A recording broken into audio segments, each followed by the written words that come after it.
Welcome to UP competition classes. मैं Rajesh sir आपका हार्दिक स्वागत करता हूं। अगर आप चैनल पर नए हैं तो वीडियो को लाइक करें, बेल आइकन दबाकर चैनल को सब्सक्राइब करें और लाइक शेयर करें। ठीक है, थैंक यू।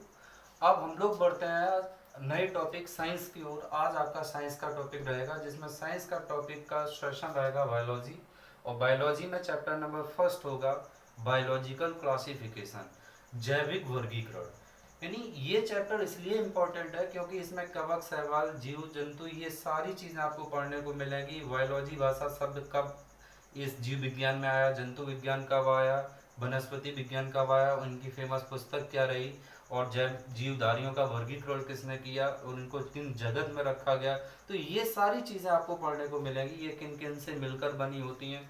तो चलिए वीडियो को स्टार्ट करते हैं। सबसे पहला सेशन आपका जीव विज्ञान। जीव विज्ञान को कितने भागों में बांटा गया? 3 भागों में, जीव विज्ञान, जंतु विज्ञान और वनस्पति विज्ञान। जीव विज्ञान को हम लोग कहते हैं बायोलॉजी, जंतु विज्ञान को बोलते हैं हम लोग जूलॉजी, वनस्पति विज्ञान को बोलते हैं हम लोग बॉटनी। अच्छा, बायोलॉजी शब्द दो ग्रीक भाषा के शब्दों से मिलकर बना है, बायोस प्लस लोगो। बायोस का मतलब होता है जीवन, लोगो का मतलब होता है अध्ययन, अर्थात जिसमें जीवन का अध्ययन किया जाता है, आपका जीव विज्ञान कहलाता है। और बायोलॉजी शब्द का प्रयोग किसने किया था? लेमार्क तथा ट्रेविरेनस ने सन 1801 ईस्वी में। लेमार्क थे आपके फ्रांस के वैज्ञानिक, ट्रेविरेनस थे आपके जर्मनी के वैज्ञानिक, और जीव विज्ञान का पिता कहा जाता है अरस्तु को। जीव विज्ञान का पिता कहा जाता है अरस्तु को। बात करते हैं जंतु विज्ञान। जंतु विज्ञान का जनक भी अरस्तु को कहा जाता है। जंतु विज्ञान का जनक भी अरस्तु को कहा जाता है। और वनस्पति विज्ञान का जनक, वनस्पति विज्ञान का जनक थियोफ्रास्टस को कहा जाता है। वनस्पति विज्ञान का जनक थियोफ्रास्टस को कहा जाता है। अच्छा, बात अगर की जाए थियोफ्रास्टस ने कौन सी पुस्तक लिखी थी? Historia plantarum, Historia plantarum. और इन्होंने लगभग 500 प्रकार की प्रजातियों का अध्ययन किया था। अब कोई भी जीव जंतु होगा, कोई भी ह्यूमन बॉडी होगी, लगभग अपनी मूलभूत इकाइयों से मिलकर बनी होती है। उस मूलभूत इकाई को हम लोग बोलते हैं सेल, कोशिका। अच्छा, अगर बात की जाए सबसे छोटी कोशिका किसकी होती है, तो आंसर होगा एक जीवाणु होता है, माइकोप्लाज्मा गैलीसेप्टिकमा। सबसे छोटी कोशिका होती है माइकोप्लाज्मा गैलीसेप्टिकमा, और सबसे बड़ी कोशिका होती है शुतुरमुर्ग के अंडे की। सबसे छोटी कोशिका होती है जीवाणु की, माइकोप्लाज्मा गैलीसेप्टिकमा, और सबसे बड़ी कोशिका होती है शुतुरमुर्ग के अंडे की। बात अगर की जाए कि कोशिका का अध्ययन क्या कहलाता है? साइटोलॉजी। कोशिका का अध्ययन क्या कहलाता है? साइटोलॉजी। अच्छा, कोशिका की इकाई क्या है? न्यूरॉन। कोशिका की इकाई क्या है? न्यूरॉन। किडनी की इकाई क्या है? नेफ्रॉन। ये सब आपको बायोलॉजी में देखने को मिलेगा। अच्छा, उसके बाद अगर बात की जाए कि कोशिका के रूप में इसको कितने भागों में वर्गीकृत किया गया है, जिसमें एक कोशिका होती है प्रोकैरियोटिक कोशिका कहलाती है, जिसमें एक से अधिक कोशिकाएं होती हैं यूकैरियोटिक कोशिका कहलाती है। अब यहाँ से थोड़ा आपको बता रहे हैं कोशिका के बारे में, यानी जीवधारियों को कोशिका के आधार पर कितने रूपों में वर्गीकृत किया गया है, तो वो आपको यहाँ पर बता दे रहे हैं। कोशिका के आधार पर वर्गीकरण। वर्गीकरण तो सबसे पहले देखने को मिलेगा आपको प्रोकैरियोटिक कोशिका। प्रोकैरियोटिक कोशिका, उसके बाद आपको देखने को मिलेगा यूकैरियोटिक कोशिका।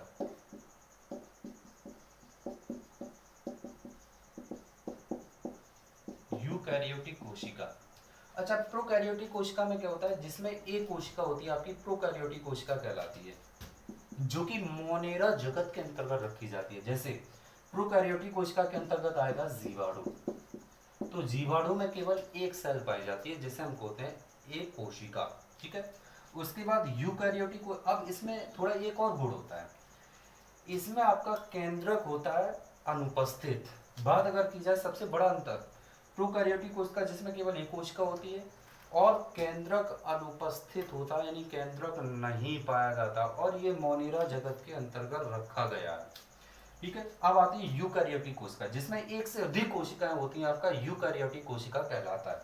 अब इसमें आएंगे पादप, कवक और शैवाल। पादप, कवक और शैवाल। अब पादप, कवक और शैवाल में एक से अधिक कोशिकाएं होती हैं। अगर यहाँ पर की जाए कि जो कवक होते हैं क्या हमारे लिए हानिकारक होते हैं? जी, कवक का प्रयोग हमारे लिए लाभदायक भी है, हानिकारक भी है। कुछ कवक ऐसे होते हैं जिसमें, जैसे आपने देखा होगा, ब्रेड बनाने में इसका उपयोग किया जाता है, और जिसे हम फंसाई बोलते हैं। और आपने देखा होगा एक मशरूम होता है, वो भी एक कवक का प्रकार होता है जिसका सब्जी भी बनाया जाता है। इसमें कवक जो है हमारे शरीर के लिए घातक भी होते हैं, जैसे गंजापन होना, टीनिया पैडिस वगैरह, दाद या खुजली होना, ये भी कवक के प्रकार हैं। और हमारे शरीर में मलेरिया, बुखार आना, ये भी कवक और प्रोटोजुआ का एक प्रकार है। ठीक है। तो कुछ कवक हमारे लिए हानिकारक भी है और कुछ लाभदायक भी है जिसका हम उपयोग करते हैं। अच्छा, उसके बाद अगर आती है बात, इसके बारे में समझ में आ गई। अब इसमें केंद्रक कैसा होगा? उपस्थित। इसमें केंद्रक पाया जाएगा, यानी प्रोकैरियोटिक कोशिका में केंद्रक अनुपस्थित होता है, यूकैरियोटिक कोशिका में केंद्रक उपस्थित होता है। ये सबसे बड़ा प्रोकैरियोटिक और यूकैरियोटिक पहचानने का सबसे बड़ा अंतर होता है। तो प्रोकैरियोटिक कोशिका में कौन आएगा? जीवाणु। यूकैरियोटिक कोशिका में कौन आएगा? कवक, शैवाल और पादप। ठीक है। अब इसमें अगर बात की जाए, पादप किसे बोलते हैं? प्लांट। कवकों का अध्ययन क्या कहलाता है? माइकोलॉजी। शैवालों का अध्ययन क्या होता है? फाइकोलॉजी। ठीक है। अब बढ़ते हम लोग आगे क्वेश्चन की ओर।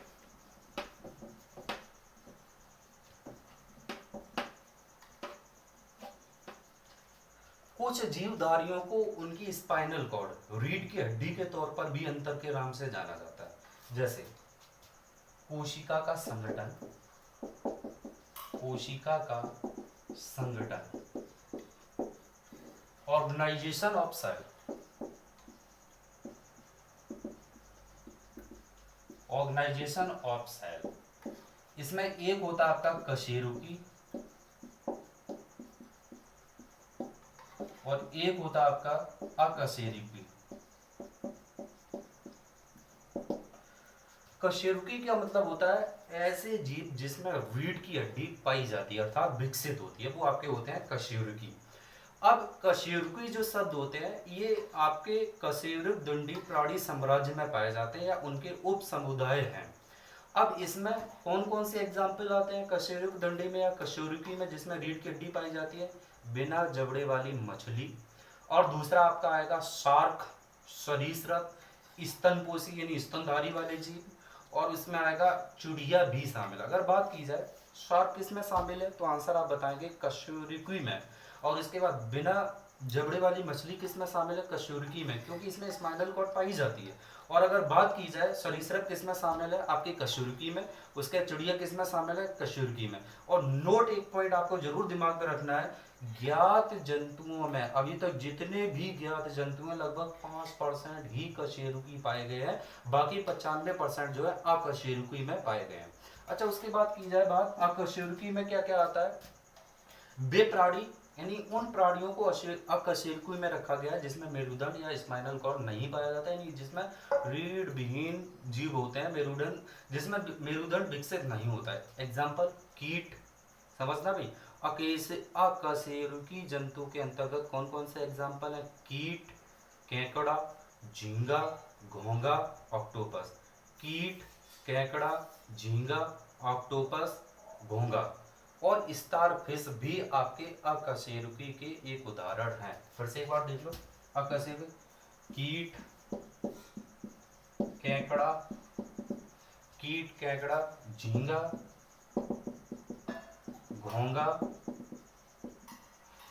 घोंगा। उसके बाद आपका इसमें एक और ऑक्टोपस, ये सब अकशेरुकी के अंतर्गत पाए जाते हैं। अच्छा, कोशिका संगठन अगर बात की जाए कि कोशिका संगठन होता किसके तौर पे है, जैसे आपका पादप और पादप और जंतु। पादप में कोशिका किसकी बनी होती है? सेलुलोज की।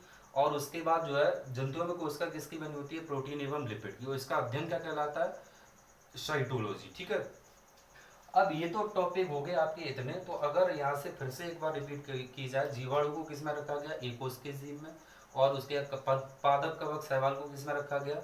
यूकैरियोटिक प्रोकैरियोटिक यूकैरियोटिक बताया, जीवाणु को प्रोकैरियोटिक में, और इनको जो है यूकैरियोटिक में रखा गया। तो बहुत से आपके जो है कवक लाभदायक में, बहुत से कवक हानिकारक भी है। अब इससे आगे की क्लास जो है हम आपको पार्ट सेकंड में क्रिएट कराएंगे, उसमें वन लाइनर क्वेश्चन के तौर पे भी बताएंगे। Thank you.